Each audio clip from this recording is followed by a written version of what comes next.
The last guest of room 307. Part 7. Coffin of the Lost Guest. Mark stared at the coffin. His hands trembled. The words carved into the wood seemed impossible. Mark was here, and beneath them. October 12th, 1987. Nearly 40 years before he was born. The air inside the hidden chamber grew colder.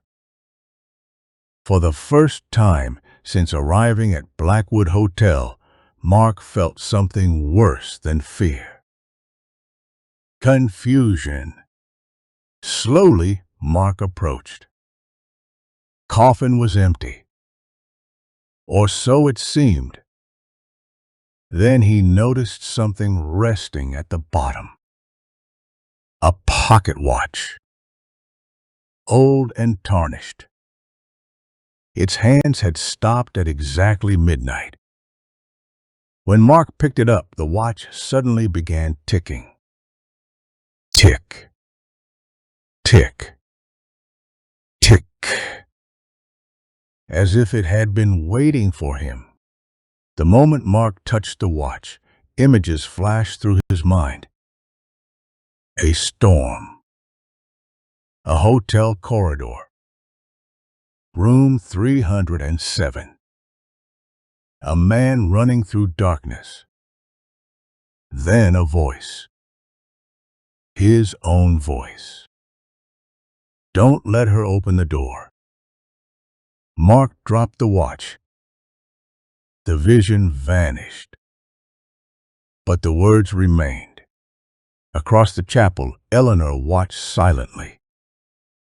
Her smile widened. She seemed pleased. Almost relieved.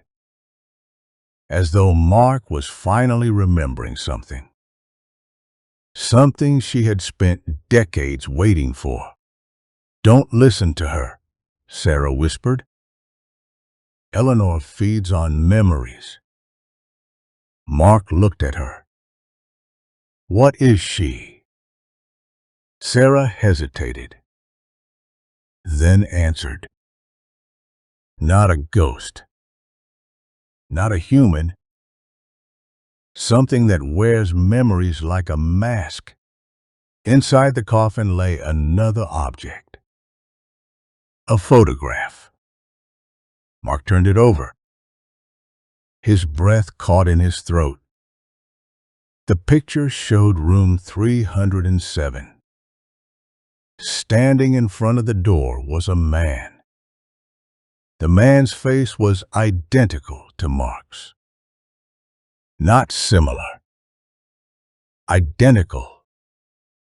Yet the photograph looked decades old. Written on the back were 4 words. Guest number 307. Below it was a name. Not Mark Turner, but Michael Turner. His grandfather. Suddenly, everything connected. The missing grandfather. The family curse. The photograph. The wall of names. Sarah lowered her eyes. He didn't disappear. Mark stared. What do you mean? Sarah pointed toward the coffin. He escaped. The room fell silent. No one had ever escaped Blackwood Hotel. Except one person. Michael Turner. But there was a price. Sarah's voice shook. Eleanor let him leave. Mark felt cold. Why? Because she knew one day his bloodline would return. Every generation had brought her closer. And now Mark had arrived, exactly as she planned. Pocket watch suddenly rang. 12 chimes, one after another. The chapel walls began to shake. Cracks spread across the stone floor. The shadows moved unnaturally. Something beneath the hotel was waking up. At the far end of the crypt, a stone wall split apart. A hidden black door emerged. No handle. No lock. Only one inscription. Return what was taken. Eleanor's smile vanished. For the first time, she looked afraid. A voice echoed from behind the black door.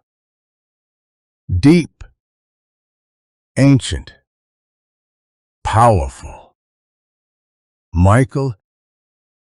The voice paused, then continued.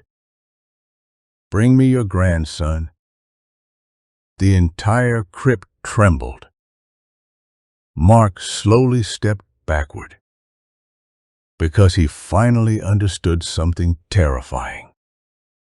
Whatever Eleanor feared was trapped behind that door, and it knew exactly who he was. To be continued.